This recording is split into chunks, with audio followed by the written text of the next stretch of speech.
Well, it wasn't an easy weekend to be a Bruin men's basketball or football fan, so let's examine the state of the football program and give our full reaction and grades for the UCLA USC game.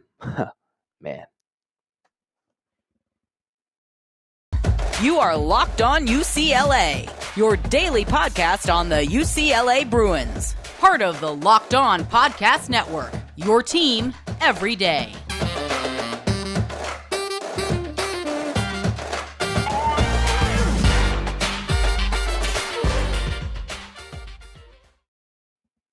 Hey everybody, it's your favorite host, it's Zach Anderson-Yoxsimer, as we bring you Locked On UCLA here today on this special edition of Locked On UCLA. Thanks for making it your first listen each and every day. It's free wherever you get your podcasts. You can find it on YouTube. Like, comment, subscribe. You'd love. In the meantime, UCLA falling to 8-3, losers of two straight for their football squad. 8-3 overall, 5-3 in Pac-12 play, thus eliminating them any hope of either playing in the Rose Bowl or the Pac-12 title game, and they'll be playing their last regular season game of the year against Cal, and then get the bowl game. So let's get to it. UCLA offensively did all they could, got to the red zone, converted more than 50% of third downs, converted 4-4 in the red zone. UCLA was doing their fair share, converting the fourth down, was able to make their field, didn't even miss a field goal, but the problem was for the Bruins, the 4 turnovers, and a lot of that will be attributed to Dorian Thompson-Robinson. He played his heart out. A lot of Bruins will probably look at that tweets from James Williams on Twitter, kind of that video of DTR walking back, taking a look, and taking it in one last time at the Rose Bowl to really feel all the feels of the up and down game that was UCLA and USC. So for UCLA, a game that they had to have, everything that could have gone their way in the beginning did go their way. 14-0 start, forcing the pick, and then overall, DTR ended up with over 300 yards passing, 4 touchdowns passing, 3 interceptions, and a strip sack fumble, which was the only sack USC got all game. For Caleb Williams, he went 470 yards passing, 2 touchdowns, 1 INT, and he was sacked a couple of times. The interesting thing was the leading rusher of the game came from USC, not from UCLA, and that may have made a difference as the Bruins turned it over, allowed USC multiple opportunities to get down the field, and the Bruins just could not stop the Trojans defensively. UCLA offensively, we'll start with them. Bruins going up and down the board, had nearly 600 yards of offense. If you go up and down looking at how many total offense, not 600, more like 513 now that I look at it again. About 7 yards per pop, 4 turnovers. They did have 6 penalties for 35 yards, less penalty yardage than USC, but more penalties overall. UCLA, in this game, they only punted it twice, but if you think about the amount of times of turnovers, that can make big plays, big differences, and led directly to points off turnovers for USC. The Bruins only were sacked once with DTR, although a very costly one as it was. Held the ball for 24 minutes, put up 45 points, did all an offense could do, even had the ball on the final possession of the game to tie, if not win the game for UCLA. And yet here they are, sitting back, thinking of what could have been against USC. The offense, you got to give them. It's weird because they put up all the numbers, they did what they needed to do, but even Charbonnet didn't have a good game in terms of exploding, and the Bruins only giving him 19 carries, one of the lesser, one of the fewest carries he's had this season, the least amount of times he's been used, approximately, not the fewest compared to that Colorado game, but he went 9 carries, 3 touchdowns, 100 yards. That's a difference out of 9 carries. When UCLA needed him most, they would give it to him 19 times, albeit he wasn't dominating, was Charbonnet. He was doing good, but wasn't 5 yards a pop, 95 yards, no touchdowns, and 19 carries is what you consider a bad night for Zach Charbonnet. Only the second time he did not have a touchdown in a game that he played in this year, the other one being South Alabama, and we saw how that one went, very close down to the wire. DTR did get a bulk of the touchdowns, rushing the football, 2 touchdowns, 81 yards, 14 carries. And it's just weird because UCLA did a lot of things right offensively, and then critical mistakes were at an all-time high in the worst possible moments for UCLA. And a lot of that's going to fall on the shoulders of Dorian Thompson-Robinson. And social media will either love him for how hard he played over 5 years, records that probably won't be broken by any UCLA quarterback anytime soon based on just the sheer volume and reps he had throughout so many games, as the Bruins will have to regroup and go on to play the Cal Golden Bears. The Bruins offensively, they put in the 500 yards. They get to the end zone. They get to the red zone. Big plays galore. The 55-yard pass play was the longest for DTR in the game. You had Katz Allen make a big play with a touchdown. Jake Bobo makes some big plays. Michael Ezeki with 3 touchdowns on 4 receptions. UCLA offensively did enough to win, which is all you could ask. Did enough to win, although they really sometimes put the defense in bad spots because of the turnovers. The turnovers for them for UCLA against the USC defense that came in, I believe, plus 17 in the turnover margin. I had led up all week long talking about how UCLA could not, most importantly, literally had the episode, fortunately with DTR's name in it, could not turn it over.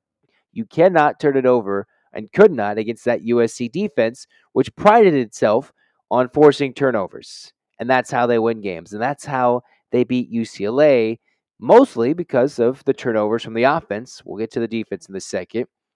So I want to go with a harsh, weird reality for the UCLA offense that somehow they got a B minus to C plus. They certainly passed the test, put up 45 points at home against the rival team who's in the top 10, and UCLA still couldn't win the game with a quote unquote sold out crowd, despite the Tarps being on the field. UCLA, B minus in terms of offense because of all the turnovers, but you put up all the yards. It's just mind boggling that they had everything they had going for them 14-0 lead. Like, oh, UCLA's coming to play. But immediately USC got back into it with a 20-point second quarter. The debacle that was the final seconds in the second quarter that led to USC's points, turning into UCLA's field goal in the third quarter. The part of the game where UCLA lost this was truly the end of the second quarter to the beginning of the third quarter. UCLA's offense had a ball after watching USC's kicker shank a very short field goal for the second time. And then UCLA had the ball. All they had to do was hold on to it and either not give it back to them. They would have been up 4 at minimum with the ball coming out of half. Or if they go down, kick a field goal, they could be up. They could have been up at the time. It was, if I can do my math right, 21-17. You go down, you kick a field goal, you're up 7. You go score a touchdown the little amount of time. And then you could be up 2 scores with the ball. Instead, they turn it right back over, turn it into USC points, and not only did he miss the field goal, Chip Kelly called the timeout, leading to the extra points. But then UCLA still up 1, had a chance to go down the field. I know you make adjustments in the locker room going to third quarter, but the game was lost offensively from the DTR turnover to that third quarter where they could not go down the field. And not only just 1, take a little more time at the clock, but 2, get into the end zone. You score a touchdown in the beginning of the third quarter, you put yourselves up by 7 at minimum. You kick the extra point, you go up 8. If you're really ballsy, as they could have been in hypothetical world, you could have been up 9 if you decided to go for 2 and really make this interesting. Either way, the game was lost in that sequence from the final 2 minutes of the second quarter, I should say, to the beginning of the third, as UCLA could not come through with the big play. And they went down the field, got themselves answering score for score. About 6 straight scores it seemed like this game had before UCLA finally got that stop. The ball they needed about a minute and a half, 2 minutes to go down the field and score, and they did not do so to either tie the game or end up winning it. So UCLA's offense will end up with a B minus grade. You can't put up 45 points and not get at least a B in my mind, but there's no way it was a spectacular performance. Four turnovers. Your star running back did not do as well as he could have. Wasn't on his shoulders, but still, UCLA, they had their chance.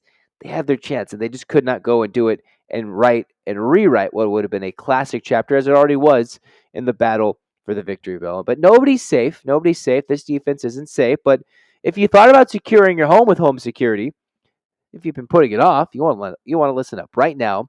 You can order the number one rated SimpliSafe home security system for over 50% off, their biggest offer of the year, and you don't want to miss it.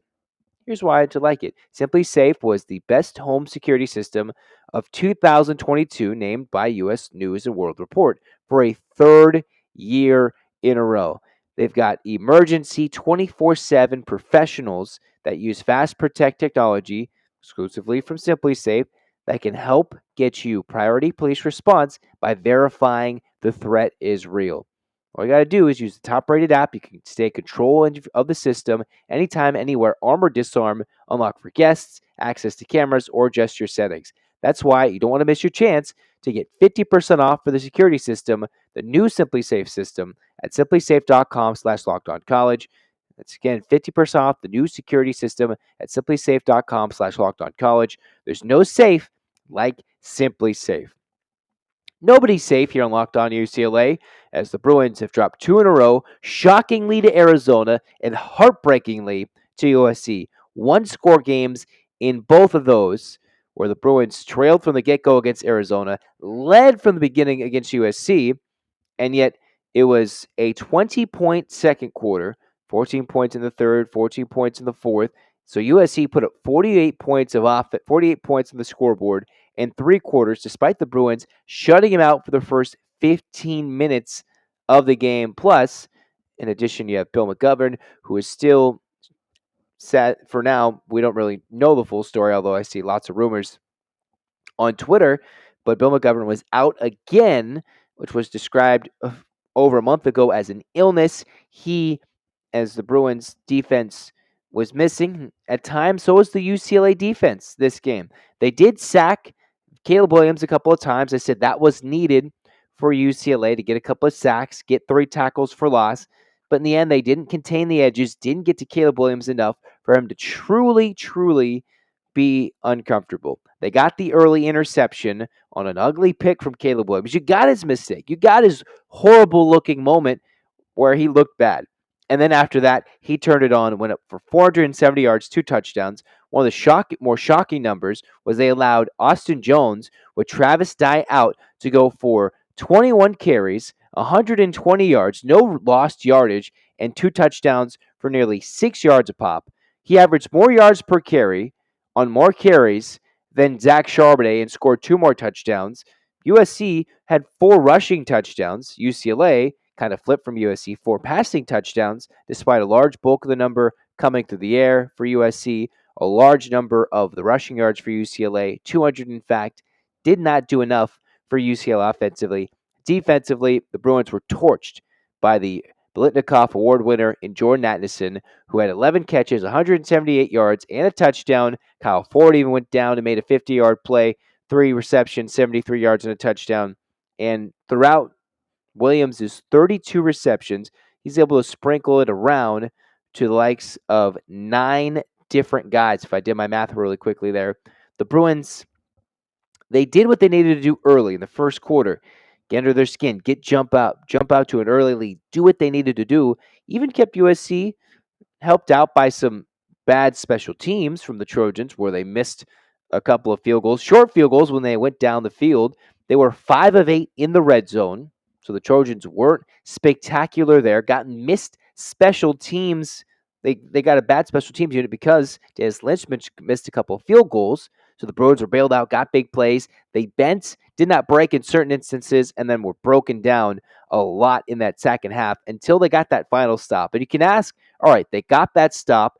They held USC up and found themselves with a chance to win the game, which is all you could ask. In the end, the defense has a lot to blame. You have to give them, despite getting a couple sacks and the 1 turnover, they lost the turnover margin -3. And while the turnovers from UCLA's offense put them sometimes behind the 8 ball, like that second half or the second quarter the second quarter field goal right before the half, you had the DTR strip sack turning into the easy touchdown. But still, 48 points, while not helped a lot by the offense's turnovers, still is going to negate you an F rating when You knew what you had on the other side, but it was truly the USC rushing attack that was a lot stronger than even I anticipated, maybe most anticipated, even arguably better, despite less rushing yards than UCLA's attack running the football, which you would have thought on paper, even going into this game, there's no way possible that USC and their leading rusher would do more than Zach Charbonnet. Of course, despite everybody keying on Charbonnet, it was UCLA finding themselves defensively in bad situations, just couldn't contain Williams, and they let him go crazy and dance down the sideline and get crazy and talk to smack after the game as the Bruins found themselves on the wrong foot, falling to USC. The Bruins B minus offensively, although I'm teetering between C plus B minus. It's tough, right? Because of all the turnovers, but they got all the points, got all the yards stacked up. They went mano-a-mano with USC, had a chance to win. The defense gets the F, the offense B minus, arguably C plus, but they stood up back to back touchdown drives to stay in it. Maybe I'm being nice on the offense, and I'm not grading individual players, so your grades might be very different to mine. But I do recognize the turnovers made a clear difference in this game, but the defense also didn't step up and make big plays against the USC offense that was missing their leading rusher. All they had to do was key on keeping Caleb Williams within the pocket and then finding ways to make him uncomfortable there while standing there and not give him too much time to throw. Overall, the defense an F. The Bruins offense, maybe I'm too nice, but it is a B plus. Special teams was truly not the thing because Barmera kicked a field goal. They had the two punts overall. It ended up being the turnovers and letting Caleb Williams go crazy. And in the 2 episodes leading up to the week, I mentioned you can't let that happen, and you can't let the turnover margin be so bad that makes a difference and dent in the scoreboard. Because I said if UCLA's defense got a couple of sacks and got the turnover, they would practically win. Well, you're not going to win that game when you turn it over 4 times. You're just not.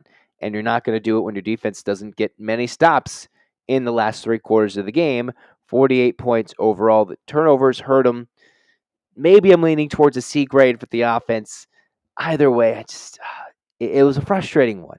As a Bruin fan, you're crushed through not only the football games but also the basketball games. But we'll get to that in future episodes. But where does UCLA go from here? Where do they go from here after this heartbreak where they already needed a lot of help to even get to the Pac-12 title game, and then with the loss, they fell short? How do they do that? Well, unfortunately, we're going to try and talk about this week's thrilling moment in college football, brought to you by Nissan. The thrilling designs behind the new lineup from Nissan are intended to empower drivers in vehicles as capable as the drivers themselves. Some unbelievable abilities on the field. What I think about for this week's thrilling moment has to be Michael Ezeki. I had a key for offense if you missed it in the recent episodes leading up to the game between the Trojans and the Bruins, that someone had to set up, especially one of the receivers, beyond just Jake Boba and even Kaz Allen, even though he was a missing piece in the Arizona game and made his big play. Who was going to step up? Michael Ezeki, 4 receptions, 3 touchdowns, 44 yards, who had to step into a big role this year and in a big game. Ezeki ran those routes, although a couple of easy touchdowns from close in, 3 touchdown grabs, a long of 30 yards on 4 receptions. He came to play for the UCLA receiving corps, who had a lot of receptions sprinkled in and out, but Michael Ezeki had to shout him out for a spectacular day with 3 touchdown receptions on 4 catches overall for the Bruins there. This segment's been inspired by the thrilling new designs featured across Nissan's new lineup of vehicles. Pursue what thrills you in the all-new Frontier, Armada, or Pathfinder today. Available now at nissanusa.com. So for UCLA, as we wrap things up with Locked On UCLA today, where is the state of the football program? There's a lot of ideas saying Chip Kelly should be fired, but you're moving to the Big Ten. How do you do it? Chip Kelly is moving the program in the right direction. Maybe he needs more time. Maybe it was bad luck with Bill McGovern. Some might point the blame to maybe play calling and individual play with the likes of turnovers from one UCLA quarterback. People might point the blame to the defense, and it's a new hire, and it's been sucking for all these years. Let's go with the crazy arson squad. Boom, hit the eject button, fire, get crazy, get mad, be sad. Well, what does it look like? You fire Chip Kelly now. You get rid of him, and then what's next? Who are you going to hire? Maybe you joke around getting Lane Kiffin, as maybe I've seen on social media, although people are having him in line for being the Auburn job, and not less than, I would say, a 1% chance that he could even consider Deion Sanders. He would probably go to for an Auburn job. Who is that guy that you'd really want to go hire? Someone who's turned around a program, funny enough, is Jim Mora from UConn, being a terrible program to being bowl eligible. I'm not saying he's a candidate, but I'm just saying that's a guy who's made a big name for himself. Not sure UCLA has the Bucks for a Dave Aranda. So, but the thing is, how do you make this transition? They're already making a big program shifting move, going from the Pac-12 to the Big Ten, and we'll have to wait how the regents decide in this meeting if they're going to make it tougher for UCLA come their meeting in December. But UCLA, remember, don't have a lot of money yet. Just because the Big Ten's got big pockets now and UCLA will have big pockets in the future, they can't exactly, with that big contract with Chip Kelly, maybe make that move just now. And is it even the right move? Is it even the right move to fire Chip Kelly? If you think about it on the other ends, is it the right move to do so? The Bruins, you could say easy schedule with the Michigan cancellation, whatever, are 2 wins away from a 10-win season. If you think about it, what Jim Mora did was make the Bruins relevant throughout the years, in his good years with Brett Hundley in the early part of Josh Rosen, beat USC in those 3 straight years, especially when he started off, but then tailed off. What Chip Kelly had been doing was kind of start slow, maybe to some animosity, as people would say. You'll remember Chip Kelly for the days of the tarps being put on. I've seen in comments before. But it seems like UCLA, one might think, is getting better. But the problem is now DTR's graduated. Where's the quarterbacking going to come from? Is it Ethan Garbers? I know they lost Dylan Gabriel. Is this a transfer portal fix? Is this a Garbers pickup? The Bruins were set up for a veteran physical bunch to come through and make this, as they said all year, we want to get to the Rose Bowl. And even when they had things going for them, even with one loss, still very well in the thick of things in a potential Pac-12 title race. If the Bruins could have won out, they would very well be in the thick of things to make a college football playoff, with the path opening up finally with all the teams and all the carnage. And now it's opened up for only a few, 6 to 7 teams. That does not include UCLA. And they'll have to settle for the whatever it is, the I'm sad we didn't get to the Rose Bowl. Bruins, will they even get to Petco Park? Maybe not. Will they even play in SoFi with the LA Jimmy Kimmel Bowl? Will it be in Vegas? Who knows? It's just, is it the right move to even fire Chip Kelly? I'm not sure if it is, but I can see where the frustration lies. The Bruins, despite excitement this year at times, still hasn't excited the fan base. For some reason, nobody wants to go to these games. If I wasn't working every Saturday night, I would love to go to all these damn UCLA games they had this year. I would love to if I was working. Where's the excitement's not there, it seems like, from the rest of the fan base. Even seeing on Twitter again, whether it be fake or real, just the alumni just disappointed. All the building, the defense, everything's disappointed. Are we really being too critical on Chip Kelly, or are we not being critical enough? Those are the questions moving forward. And most importantly, UCLA's got to beat Cal, or then that's a brutal stretch to ruin the rest of the regular season when they had a chance to get Chip Kelly's, or the first double-digit win total in Chip Kelly's era in about 4 to 5 years for UCLA, or even longer. It's kind of just bouncing off the top of my head. Is this the right move to go forward and just start over? Who are those candidates? Maybe we can visit those in the upcoming weeks leading up to the bowl game, in the regular season, mini offseason, and throughout the offseason. Will they pull that big move? The big move was to fire Jim Mora and get Chip Kelly off an analyst route and bring him in and shell out the big bucks. And then big deal got cut. What's going to happen now? Quarterbacks open, running backs open. They lost their top running back commit. Dylan Gabriel left because DTR stayed the last year. Jake Bobo was their big transfer portal fix. They don't have the best in terms of high school recruiting class. It's among the top 70, although They've been trying to fill different slots here and there. Chip Kelly hits the transfer portal. Books and ball. Everybody's embracing that. And UCLA is certainly, with the academic standards, tougher than some might say to bring in recruits. And people could be like, that's a cop-out, Zach. But it is. And here UCLA is. I predicted 9-4. And is it sad to have a UCLA flop and lose 2 of their 3 big games? That all the season would be defined was by these 3 games: Utah, SC, and Oregon. And UCLA passed the first test, had a bye to prepare for Oregon, got beat by a team on the road with College Game Day and the nation watching, and then USC with the nation watching again at home in prime time on a Saturday night. Or because the Bruins flopped before, they would have had a second game day. Probably, maybe. So they went to Bozeman, Montana, which is a fun place to be. Don't get me wrong. I've been there. It's awesome. But again, these last 2 weeks have completely shifted the narrative to where it goes, UCLA, no respect in the college football playoff rankings that all the haters will point to. Ha ha ha, whatever.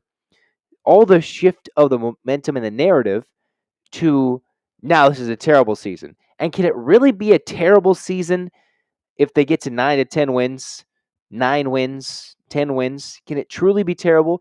It could be disappointing with what they had going for them, but still it can always be a successful season. Some could say, this is a cupcake schedule like they had in the non-conference. Even getting Colorado on the road is one of the road games. You get Arizona State on the road after they fire their coach. You get Cal on the road when they're down, and their only true road game was Oregon. You had 8 home games. And we could all talk about UCLA losing those last 2 home games, going 6-2, ending that winning streak at home.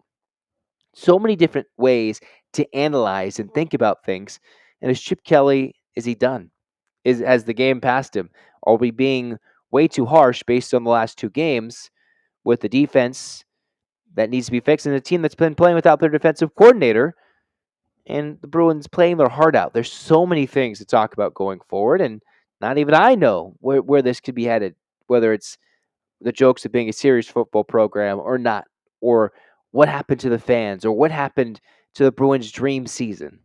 There's just so many ideas and so many ways this could go, but we'll just have to wait and see how it all plays out. The weekend that wasn't. It certainly was not the weekend to remember for UCLA football or UCLA men's basketball. And if you're here, you're probably still hearing the screaming, echoing from Las Vegas from Mick Cronin. We'll talk about that in our second episode of the week. The weekend that wasn't, part 1 is done. The weekend that wasn't, part 2 will be next when we talk about basketball upcoming with UCLA's flop in Vegas against Baylor and Illinois. We'll talk about that. That is certainly a lot to talk about and digest in its own right with Mick Cronin calling out his players. We got that coming up soon throughout the week in Thanksgiving week. So I hope you guys enjoy the time with your family, whether it's family, friends, relatives, whatever it may be, food, just spending time together. Enjoy it. I know we're sad with UCLA football and the basketball flops, but we'll talk about basketball and digest that. And I know it was not the best of weekends. We got all sorts of good stuff talking about coming up with Locked On UCLA. In the meantime, go check out Locked On Sports Today. Make that your second listen. They got big game recaps, takes of the day, everything. Go make that your second listen. Thanks for making Locked On UCLA your first listen of the day. It's free wherever you get your podcast, and it's available on YouTube. Like, comment, and subscribe. Thanks for the support. Zach Anderson-Yoxsimer and company about to sign off. 8 clap time, baby. I know you don't want to do it, but it's time for an 8 clap. And 1, 2, 3, 4, 5, 6, 7, 8. UCLA. UCLA. Fight, fight, fight. This has been Locked On UCLA. Go Bruins.